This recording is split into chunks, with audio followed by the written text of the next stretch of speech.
You have written goals before. You have written them with hope, but somewhere inside, they still felt like fiction. Today, that changes, because there is a method that does not ask you to imagine your future. It asks you to remember it. It is called scripting, and it is one of the most quietly powerful tools in identity transformation, not because it is mystical, but because of what it does to your mind the moment you pick up a pen. Think of a screenwriter. Before a single scene is filmed, before any actor speaks a word, the writer sits alone with a blank page. They write the morning light through the window. They write the sound of footsteps in the hallway. They write the exact words a character will say, long before anyone says them. And months later, that scene exists. Actors stand in that light. They speak those exact words. The page came first. The reality followed. This is not a coincidence of filmmaking. This is how creation has always worked.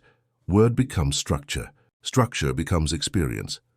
Most people try to manifest by hoping. They sit and wish for a future vague and far away.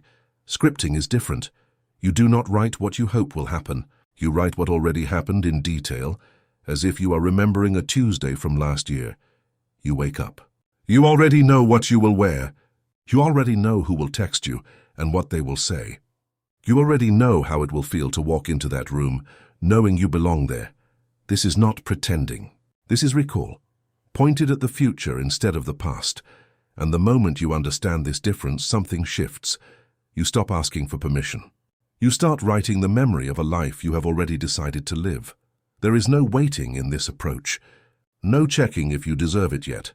You simply sit down and you remember forward. Most people separate their life into two categories.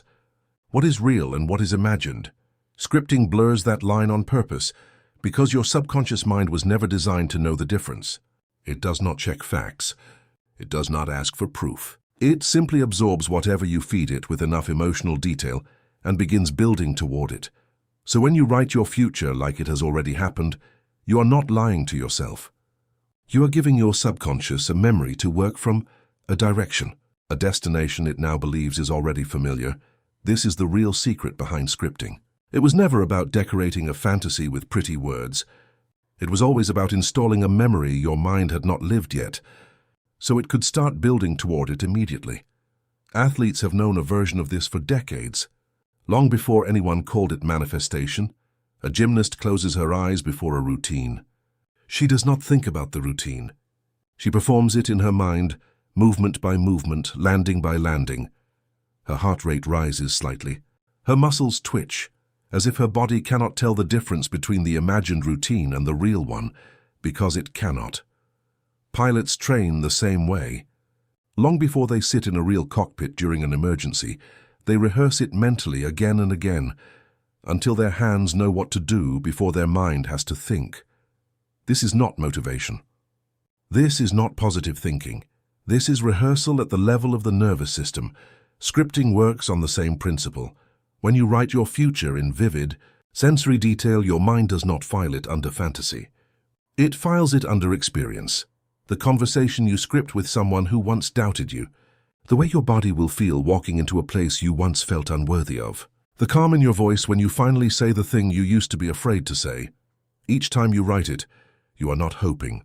You are rehearsing a version of yourself that already exists somewhere ahead of you, waiting for your nervous system to catch up.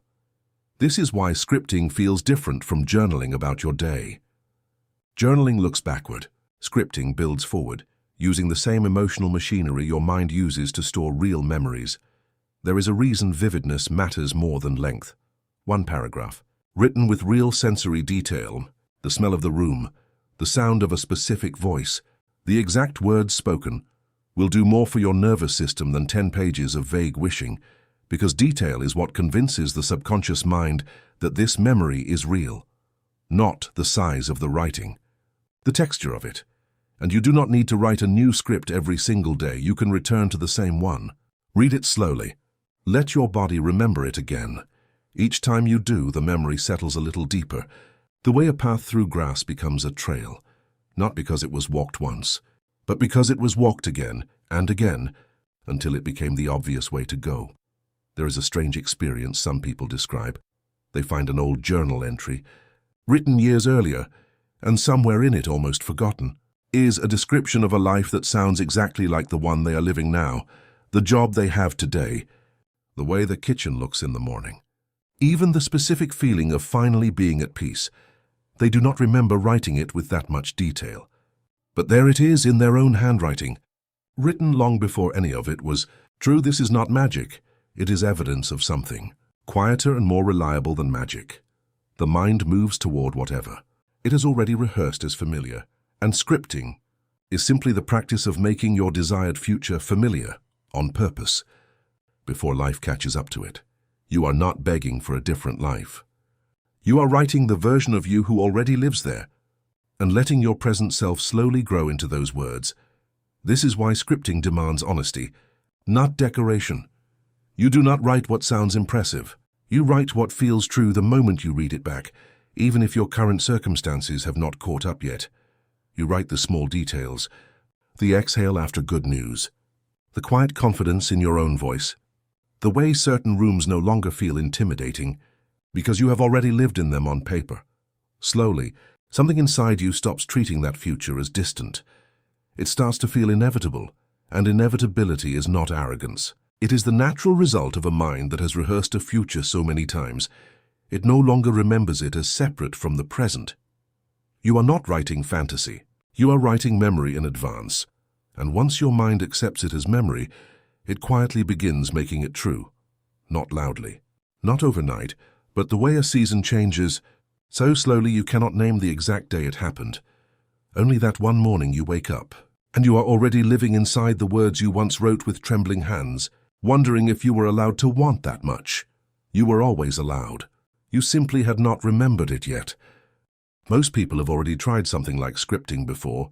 They wrote a few lines about a better future. Quietly, nothing changed. And they blamed the method. But it was never the method. It was the way the words were written, because there is a difference between writing a wish dressed up as a memory and writing an actual memory, and the part of your mind that decides what is real is never fooled by decoration. Think of a defense lawyer. The night before closing arguments, a weak lawyer writes their closing statement full of hope, full of maybe, full of please believe me. A great lawyer writes it differently. They write it as if the verdict has already been read, as if the jury has already decided in their favor. Their words are calm, certain, already finished. They do not beg the jury to consider their side. They speak as someone standing on the other side of a decision that has already been made. This is not arrogance. This is tone. And tone is the part of scripting almost everyone gets wrong. Most scripts sound like a list of things someone wants. I will be successful. I will be happy. I will have the relationship I deserve. Read that again slowly. Every single line is reaching towards something that has not happened, written in a voice that still doubts it. That is not a memory. That is a wish wearing the wrong clothes. Your mind can feel the difference even if you cannot name it. Hope has a slight tension in it, a reaching, a hidden question mark underneath the sentence. Memory has none of that. Memory is flat, certain, almost boring in how sure it is. This is the first real shift in mastering this method. You do not need more hope when you script. You need less of it. You need to write the way you would describe something that already happened this morning. Something so settled in your mind that there is no excitement in proving it, only the quiet ease of stating a fact. This is the tone the closing argument carries. This is the tone your future deserves. Most people skip this part entirely and wonder why writing about their dream life never makes them feel any closer to it. Here is why tone matters so much. Hope keeps one foot in doubt. It has to, because hope only exists where there is still a question. But your subconscious does not organize itself around questions. It organizes itself around conclusions. When you write with hope, you are quietly telling your mind this might happen, and your mind, being efficient, simply files it as uncertain and moves on, because uncertain things do not require any rearranging of your identity. But when you write with the flat, settled tone of someone recalling a fact, your mind has no category for that except memory. It has nowhere else to put it. So it starts rearranging your sense of self quietly around it, the same way it would around any other true thing you remember about your life. Now think of a sculptor standing in front of a block of marble. Michelangelo once said the statue already existed inside the stone. His work was never to create it. His work was only to remove everything that was not the statue. Scripting works the same way. The version of you that already has the life you are writing about is not somewhere far away, waiting to be built from nothing. It is already inside the way you think, buried under vague language, hedged hopes and sentences that hide behind the word maybe. Your job is not to invent a new self. Your job is to remove the excess. So compare two scripts. The first says, "I will be successful and happy in my career." The second says, "I close my laptop at 6 in the evening, and as I do, my phone lights up with a message from my business partner, saying the deal closed exactly as we planned.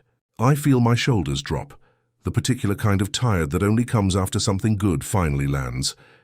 Read both again. The first is marble, untouched. The second is the statue, already visible, already specific, already breathing. Detail is not decoration in scripting. Detail is the chisel. Every specific image you write removes a little more vagueness, until the version of you that already lives this life is standing there clearly enough for your subconscious to recognize it as familiar. This is why present tense matters so much. Not, "I will close the laptop." I close the laptop, not "the message will arrive." The message arrives, small word, enormous difference in how your mind files it. But detail alone is not the final layer. A sculptor does not stop at shape. After the form is carved, there is still the polishing, the part that makes the marble catch light, the way skin catches light, the part that makes stone feel almost alive. In scripting, emotion is that polish. It is not enough to write the scene with accurate detail if you read it back feeling nothing. You have to slow down on the line that means the most, and actually let yourself feel the relief, the pride, the quiet exhale, even for a few seconds. That feeling is what tells your nervous system, this is not just a well-written paragraph. This is something that happened to you. Detail builds the shape. Emotion brings it to life. There is a particular feeling some travelers describe. They study a city for weeks before visiting it. They trace the streets on a map again and again, until certain corners feel familiar before they have ever stood on them. Then they arrive, and walking down a real street for the first time, something strange happens. It does not feel like the first time. It feels like returning. Their feet already seem to know which way to turn. Their eyes are not surprised by what they see, because some quiet part of them has already walked this street many times, in a different form. This is what consistent scripting does to your own life. You are not waiting to arrive somewhere new and hoping it feels right. You are studying the map of a life so closely, so often in such specific detail, that when you finally arrive there in reality, it does not feel like a stranger's life you have stumbled into. It feels like coming home to a place you already knew. This is why the words you choose matter more than people realize. This is why tone matters more than effort. This is why detail matters more than length, because you are not decorating a fantasy. You are tracing the streets of a life that is already waiting for you to walk them with familiar feet, and every time you write it again, with the calm certainty of someone who already knows how it ends, that familiarity grows a little deeper, a little harder to doubt, a little closer to the only outcome your mind can now imagine. There will be a moment, maybe not today, maybe not this week, when something from your script happens in your actual life, exactly as you wrote it, a specific sentence, a specific feeling, a specific small detail you almost did not bother including. And when it happens, you will not feel shocked. You will feel something quieter than shock. You will feel recognition, because some part of you already walked that street before, in ink, long before your feet ever touched it, and that part of you was simply waiting patiently for the rest of your life to remember the way. There will be a day when you read your script back and your current life looks nothing like it. That is the moment most people quit. But that gap is not proof the method failed. It is proof the planting already happened, and the growing has simply not surfaced yet. Think of a farmer. Weeks after planting a field, if he dug up the soil every morning to check on the seed, pulling it up just to see how far the roots had grown, he would kill it before it had the chance to become anything. So he does not dig. He waters. He waits. He trusts a process that is happening entirely out of sight, underneath a surface that, for a long time, looks exactly the same as it did the day before. Anyone walking past that field on day 10 would see nothing. No proof, no evidence, Just plain soil sitting there looking unchanged, but underneath, in the dark in the part nobody can see, something is already splitting open, already reaching downward and upward at the same time, already becoming exactly what it was planted to become. This is what is happening to you right now. If you have been scripting with any consistency at all, the outside of your life may still look unchanged. Same job, same room, same routines, and some part of you keeps wanting to dig, to check, to reread your script with narrowed eyes, asking, is this actually working? Is anything different yet? Every time you do that, you are pulling up the seed to inspect the roots. You are not helping the process. You are interrupting it. The growing was never going to be visible from where you are standing. That is not how growing works in soil or in identity. Water it, then walk away, write the script. Feel it fully once with real emotion, then let it go. The way a farmer lets go of a seed the moment it touches soil, trusting the part of the process that was never his job to control. There is a particular kind of restraint required here. The restraint of not needing daily proof. And it is exactly the restraint most people skip. Picture two farmers planting on the same morning, in the same field.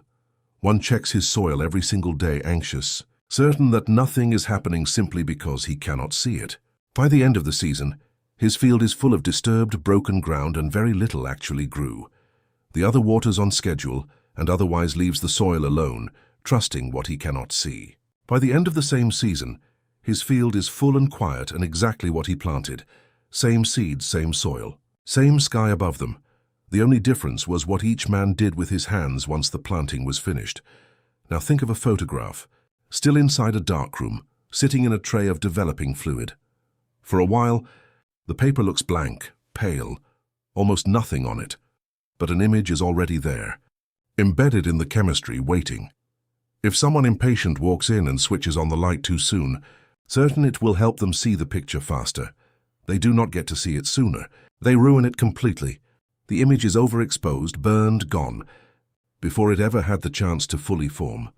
The only way that photograph becomes what it is meant to become is by staying in the dark, undisturbed, for exactly as long as the process requires. This is the part of scripting almost no one talks about. It is not only about what you write. It is about what you protect. When you take your script and explain it to someone who does not understand this work, hoping they will validate it, you are switching the light on too early. When you keep checking your bank account, your relationship, your body with anxious eyes, searching for proof before the process has finished developing, you are switching the light on too early. Doubt itself is not always the danger. Doubt spoken out loud, argued over, defended to skeptics, that is the danger. Because every time you expose this fragile forming identity to outside debate, you are asking something delicate and half-developed to survive a kind of light it was never ready for.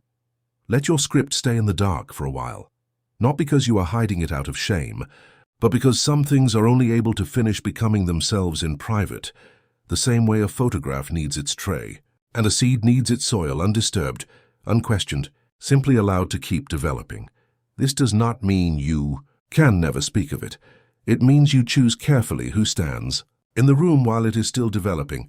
Someone who has done this work themselves can hold space for it without flooding it with light.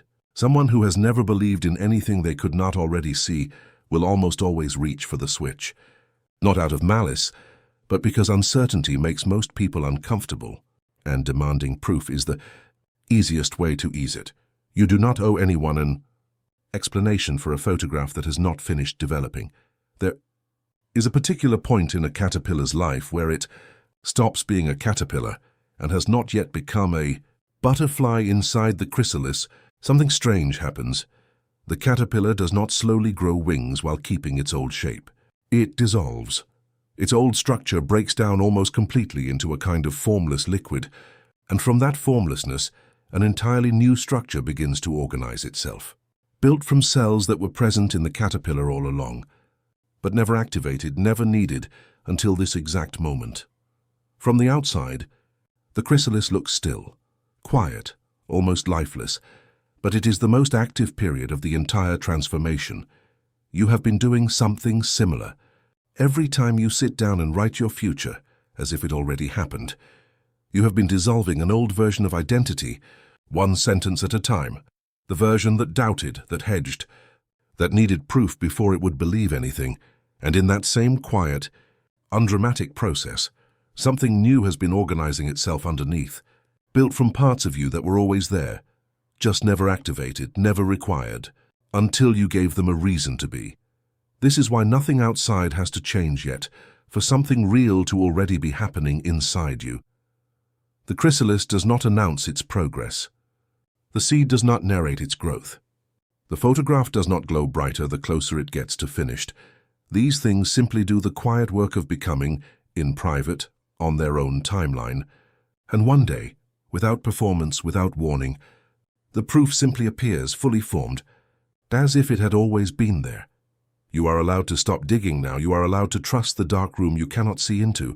You are allowed to let the old version of you dissolve quietly, without needing to know exactly what the new one will look like before it arrives, because it is already arriving. Somewhere beneath the surface of your ordinary days, in the part of you no one else can see, the words you have written are no longer just words. They have become memory. And memory does not ask permission to become real. It simply waits patiently for the rest of your life to catch up to what you already know. You already are who you have been writing about. You always were. You were just remembering it one quiet page at a time until the remembering became impossible to tell apart from your life.